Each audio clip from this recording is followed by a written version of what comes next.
আসসালামু আলাইকুম রহমতুল্লাহি ওবরাকাতুহু। আশা করি সবাই ভালো আছেন। আজকে আমি যারা ইতালিতে অনার্স মাস্টার্স প্রোগ্রামের জন্য বিভিন্ন কোর্সে আবেদন করেছিলেন এবং বিএফএস গ্লোবালের মাধ্যমে অ্যাম্বাসিতে ভিসার জন্য আবেদন করেছিলেন, তাদের জন্য আমি যে পরামর্শগুলো দিব ইন্টারভিউ সংক্রান্ত, অর্থাৎ বিএফএস গ্লোবালের মাধ্যমে অ্যাম্বাসিতে ফাইল জমা দেওয়ার পরে বিএফএস গ্লোবাল থেকে কিংবা অ্যাম্বাসি থেকে আপনার কাছে কল আসতে পারে। মেল আসার কোনো সম্ভাবনা নাই এবং আপনাকে অবশ্যই সার্বক্ষণিক আপনার মোবাইলটা হাতে রাখতে হবে সকাল 8:30 থেকে বিকাল 6টা পর্যন্ত, যাতে করে ওরা আপনাকে কল দিয়ে পায়। মনে রাখবেন, বিএফএস গ্লোবাল আপনাকে 2বারের বেশি 3বার কখনোই কল দিবে না এবং কলে আপনাকে না পেলে সেটা আপনার ফাইল প্রসেসিংয়ে বিলম্ব হতে পারে এবং আপনাকে সেকেন্ড কল করবে কি না তা শিওর বলা যাচ্ছে না। যাই হোক, অ্যাকোমোডেশন নিয়ে বা ইন্স্যুরেন্স নিয়ে কিংবা ফাইন্যান্সিয়াল স্ট্যাটাস নিয়ে অনেক ভিসা অ্যাপ্লিকেশন রিজেকশন হতে দেখেছি। তো ইন্টারভিউতে কী ধরনের প্রশ্ন হতে পারে আমি সেটা আপনাদেরকে এখন বলবো। সেটি হচ্ছে, সর্বপ্রথম আপনাকে জিজ্ঞেস করবে যে আপনি কেন ইতালি চুজ করছেন। আমি বাংলায় বলে দিচ্ছি প্রশ্নগুলো, আপনারা সেগুলো বুঝে ইংলিশে অ্যান্সার করে নেবেন এবং এই উত্তরগুলো তৈরি করে নেবেন। প্রথম বলবো যে আপনি ইতালি কেন চুজ করছেন এবং আপনি যে সাবজেক্টে এনরোলমেন্ট করেছেন, প্রি এনরোলমেন্ট, সেই সাবজেক্টটা কেন, সেটা কি আপনার সাবজেক্টের মানে প্রিভিয়াস ডিগ্রির সাথে সামঞ্জস্যপূর্ণ কিনা। তারপরে জিজ্ঞেস করতে পারে যে আপনার প্রসেসটি আপনি করেছেন কিনা, নাকি কারো হেল্প নিয়েছেন, নাকি কোনো এজেন্সি দিয়ে। কারণ আমরা জানি অনেকেই যে এজেন্সি দিয়ে অনেক ফাইল করে, যেগুলো হচ্ছে কপি পেস্ট করা হয়, ওরা নিজেরাও বুঝে, আর ইভেন ফাইল হাতে নিলেও বোঝা যায় যে কে কে প্রসেস করছে। তো সেক্ষেত্রে আপনি যদি কোনো এজেন্সির হেল্প নেন কিংবা কারো হেল্প নেন, আপনি পুরো প্রসেসটা সম্পর্কে মোটামুটি একটা ধারণা নিয়ে নেবেন যে অ্যাপ্লিকেশনের পরে কি হয়, তারপরে প্রি এনরোলমেন্টের পরে কি হয়, ভিসা ফাইল গোছাইতে কি কি কাজ করা লাগে। আচ্ছা, এরপর জিজ্ঞেস করতে পারে যে আপনার অ্যাকোমোডেশনটা কীভাবে নিয়েছেন। এই প্রশ্ন বারবারই করবে।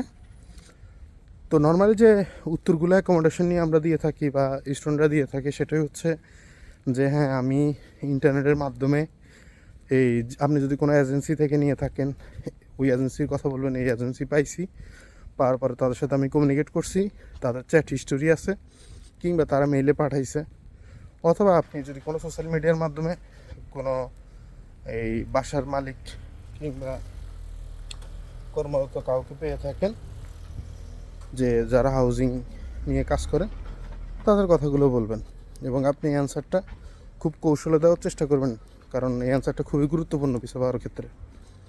এরপরে জিজ্ঞেস করতে পারে যে আপনার ইন্স্যুরেন্সটা লোকাল নয় ফরেন কেন, বা ফরেন লোকাল নয় কেন, মানে এ ধরনের প্রশ্ন করতে পারে।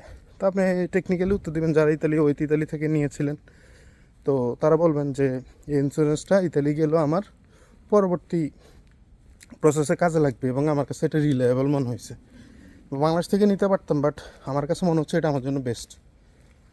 এরপর বাংলাদেশ থেকে নিলেও বলবেন যে, উল্টায় বলবেন আর কি, যে বাংলাদেশ থেকে নিয়েছি, আমার মনে হচ্ছে যে বিএফএস লিস্টেড, এই জন্য এটা বেস্ট। ওকে, তারপর জিজ্ঞেস করতে পারে যে ফাইন্যান্সিয়াল সাপোর্ট যে দিচ্ছে আপনার স্পন্সরকে, যদি মা হয় মা, বাবা হলে বাবা, আর যদি কারো ভাই ব্রাদার বা অন্য কেউ হয়ে থাকে, সেটা সঠিক রিজন দিবেন যে কেন। যদি ভাই ব্রাদার হয় বা আত্মীয় স্বজন হয়, আত্মীয় স্বজন বলতে ব্লাড রিলেটেড, একদম কাছের, সেক্ষেত্রে বলবেন যে হয়তো আপনার ফ্যামিলিতে কেউ নাই, এই জন্য সে হয়েছে। আর বাবা মা হলে তারা কী ধরনের সোর্স অফ ইনকাম, তাদের এত টাকা কোত্থেকে আসছে। যদি জব করে, সে জবের লেটারগুলো এক্সপ্লেন করবেন, জবের পরিস্থিতি এক্সপ্লেন করবেন, স্যালারিটা এক্সপ্লেন করবেন।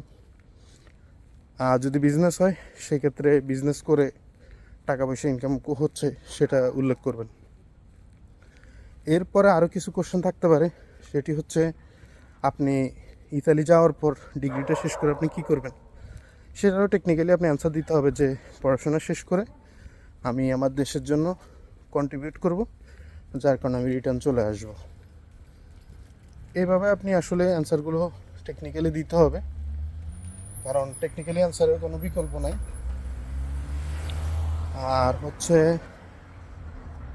এই আপনার এইম কি, গোল কি, এগুলো নর্মাল জিজ্ঞেস করতে পারে। তবে 2022-23 সালের চাইতে এই বছর একটু বেশি সময় ধরে ইন্টারভিউ নিচ্ছে, কারণ 22-23 ইন্টারভিউ নিতে আপনার 3 থেকে 5 মিনিট, এবছর একটু বেশি সময় নিচ্ছে। সো এই বিষয়গুলো একটু খেয়াল রাখবেন। আর এই ইন্টারভিউ সংক্রান্ত আমি আরও বিস্তারিত ভিডিও বা বিস্তারিত লাইভ সেশন নিয়ে খুব শীঘ্রই আসবো, এবং এগুলো সুন্দর করে আপনাদের সাথে আরও তুলে ধরবো। এটি ছিল আপনাদের সাথে ইতালিতে যারা অনার্স মাস্টার্স প্রোগ্রামে আসবেন, আপনাদের সাথে আমার প্রাথমিক ইন্টারভিউ নিয়ে আলোচনা। আমি বিস্তারিত আলোচনা নিয়ে খুব শীঘ্রই আসবো। সবাই ভালো থাকেন, সুস্থ থাকেন। আসসালামু আলাইকুম।